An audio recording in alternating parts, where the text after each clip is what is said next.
Hi ವೀಕ್ಷಕರೇ, ಎಲ್ಲರಿಗೂ ನಮಸ್ಕಾರ. ನೋಡಿ, ಸರ್ಕಾರದಿಂದ ಗೃಹಲಕ್ಷ್ಮಿ ಯೋಜನೆಯ ಮಾರ್ಚ್ ಮತ್ತು ಏಪ್ರಿಲ್ ತಿಂಗಳ ಹಣ ಅಂದ್ರೆ 19 ಮತ್ತು 20ನೇ ಕಂತಿನ 4,000 ಹಣನ ಬಿಡುಗಡೆ ಮಾಡಿದೆ. ಆದರೆ ಈ 4,000 ಹಣನ ಸಾಕಷ್ಟು ಫಲಾನುಭವಿಗಳಿಗೆ ಸರ್ಕಾರ ಕ್ಯಾನ್ಸಲ್ ಮಾಡಿದೆ. ನೀವು ಸರ್ಕಾರದಿಂದ ಈ 4,000 ಹಣನ ಪಡಿಬೇಕು ಅಂದ್ರೆ 5 ಹೊಸ ನಿಯಮಗಳನ್ನ ಪಾಲಿಸಬೇಕು. ಆ ನಿಯಮಗಳು ಏನು ಅಂತ ಕೂಡ ತಿಳ್ಕೊಳ್ಳೋಣ.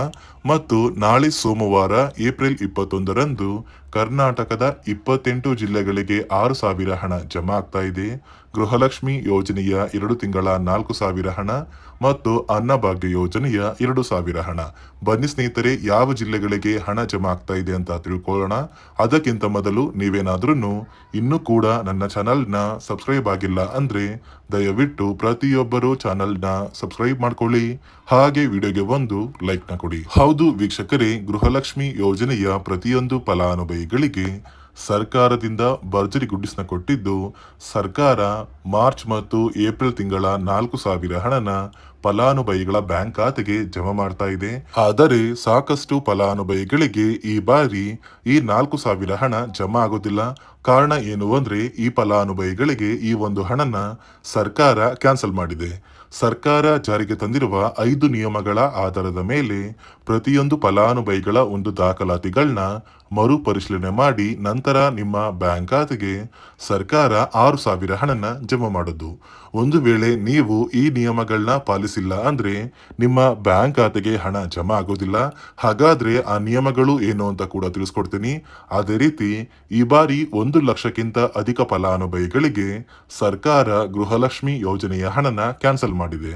ಹಾಗಾದ್ರೆ ಬನ್ನಿ ಸ್ನೇಹಿತರೆ, ಯಾವ ಕಾರಣಕ್ಕೆ ಹಣ ಜಮಾ ಆಗೋದಿಲ್ಲ ಅಂತ ಕೂಡ ತಿಳಿಸ್ಕೊಡ್ತೀನಿ.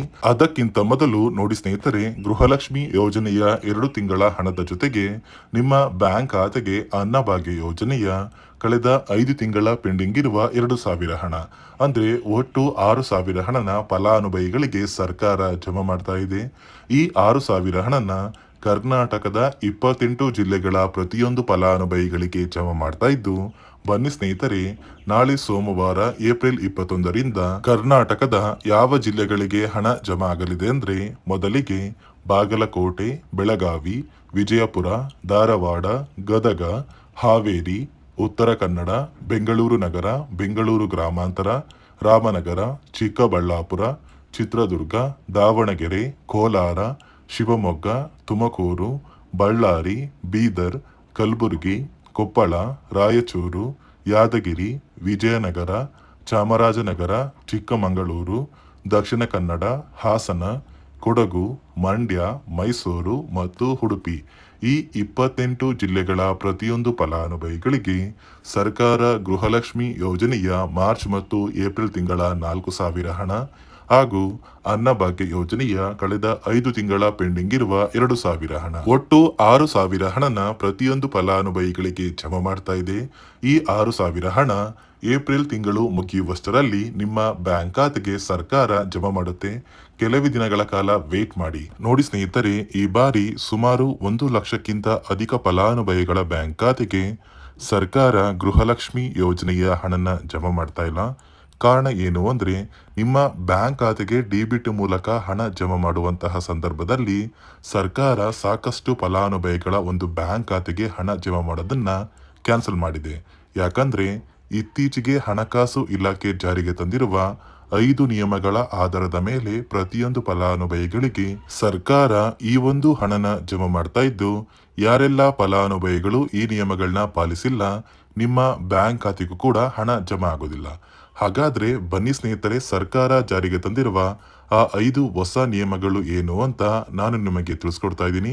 ನೋಡಿ ಸ್ನೇಹಿತರೆ, ಮೊದಲನೆಯ ಒಂದು ನಿಯಮ ಬಂದು, ಸಾಕಷ್ಟು ಫಲಾನುಭವಿಗಳು ಹೊಂದಿರುವಂತಹ ಒಂದು ರೇಷನ್ ಕಾರ್ಡ್ ಏನಿದೆ, ಆ ಒಂದು ರೇಷನ್ ಕಾರ್ಡ್ನ ಮನೆಯ ಸದಸ್ಯರ ಪ್ರತಿಯೊಬ್ಬರ ಒಂದು ಆಧಾರ್ ಕಾರ್ಡ್ನ ನಿಮ್ಮ ರೇಷನ್ ಕಾರ್ಡ್ಗೆ ಕಡ್ಡಾಯವಾಗಿ ಲಿಂಕ್ ಮಾಡಿಸ್ಬೇಕು. ಅಂದ್ರೆ ಈ ಒಂದು ಲಿಂಕ್ ಮಾಡಿಸುವಂತಹ ಒಂದು ಪ್ರೊಸೀಜರ್ಗೆ ಸರ್ಕಾರ KYC ಅಂತ ಕರೀತಾರೆ. ನಿಮ್ಮ ರೇಷನ್ ಕಾರ್ಡ್ಗೆ ಇನ್ನೂ ಸಹ KYC ಆಗಿಲ್ಲ ಅಂದ್ರೆ ನಿಮ್ಮ ಬ್ಯಾಂಕ್ ಖಾತೆಗೆ ಸರ್ಕಾರ ಮುಂದಿನ ದಿನಗಳಲ್ಲಿ ಗೃಹಲಕ್ಷ್ಮಿ ಯೋಜನೆಯ ಹಣನ ಕ್ಯಾನ್ಸಲ್ ಮಾಡುತ್ತೆ.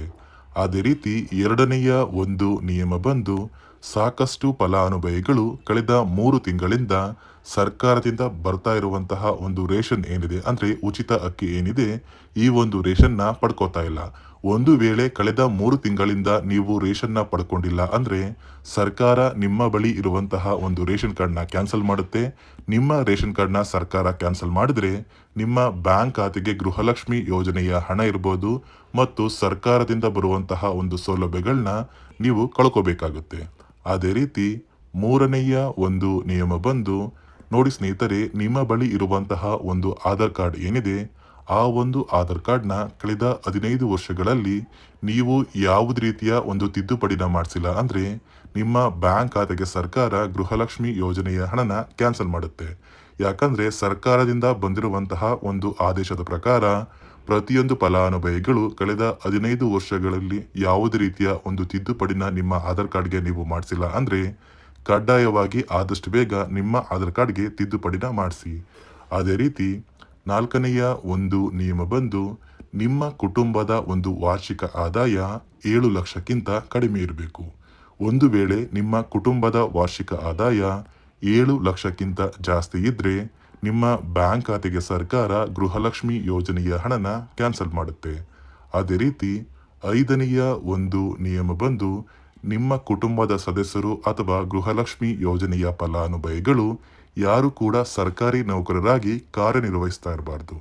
ಒಂದು ವೇಳೆ ನಿಮ್ಮ ಕುಟುಂಬದಲ್ಲಿ ಯಾರೇ ಆಗಿದ್ರೂ ಸರ್ಕಾರಿ ನೌಕರರಾಗಿ ಕಾರ್ಯನಿರ್ವಹಿಸ್ತಾ ಇದ್ರೆ ನಿಮ್ಮ ಬ್ಯಾಂಕ್ ಖಾತೆಗೆ ಗೃಹಲಕ್ಷ್ಮಿ ಯೋಜನೆಯ ಹಣ ಕ್ಯಾನ್ಸಲ್ ಆಗುತ್ತೆ.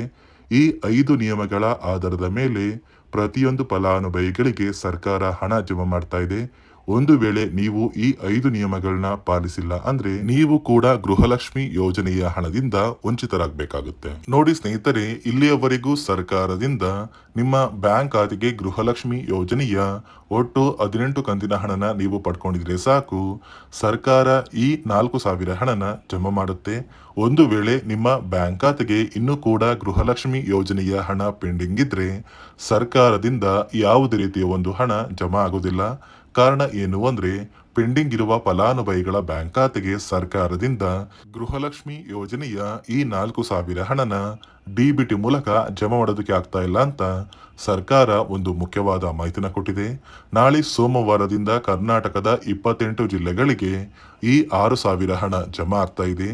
ಕೆಲವೇ ದಿನಗಳಲ್ಲಿ ಪ್ರತಿಯೊಂದು ಫಲಾನುಭವಿಗಳು ನಿಮ್ಮ ಬ್ಯಾಂಕ್ ಖಾತೆಗೆ ಸೇರಬೇಕಾಗಿರುವಂತಹ ಗೃಹಲಕ್ಷ್ಮಿ ಯೋಜನೆಯ 2 ತಿಂಗಳ 4,000 ಹಣ, ಈ ಒಂದು ಹಣದ ಜೊತೆಗೆ ಅನ್ನಭಾಗ್ಯ ಯೋಜನೆಯ ಕಳೆದ 5 ತಿಂಗಳ 2,000 ಹಣ, ಒಟ್ಟು 6,000 ಹಣನ ಪಡ್ಕೋತೀರಾ. ಕೆಲವೇ ದಿನಗಳ ಕಾಲ ವೇಟ್ ಮಾಡಿ ಅಂತ ಹೇಳ್ತಾ ಇದಿಷ್ಟು ಗೃಹಲಕ್ಷ್ಮಿ ಹಾಗೂ ಅನ್ನಭಾಗ್ಯ ಯೋಜನೆಯ ಪ್ರತಿಯೊಂದು ಫಲಾನುಭವಿಗಳಿಗೆ ಸರ್ಕಾರದಿಂದ ಬಂದಿರುವಂತಹ ಒಂದು ಹೊಸ ಮಾಹಿತಿಯಾಗಿದೆ. ನಾನು ಕೊಟ್ಟಿರುವಂತಹ ಮಾಹಿತಿ ನಿಮ್ಗೆ ಇಷ್ಟ ಆಗಿದ್ರೆ ದಯವಿಟ್ಟು ಪ್ರತಿಯೊಬ್ಬರು ನನ್ನ ಚಾನೆಲ್ನ ಸಬ್ಸ್ಕ್ರೈಬ್ ಮಾಡ್ಕೊಳ್ಳಿ, ಹಾಗೆ ವಿಡಿಯೋಗೆ ಒಂದು ಲೈಕ್ನ ಕೊಡಿ.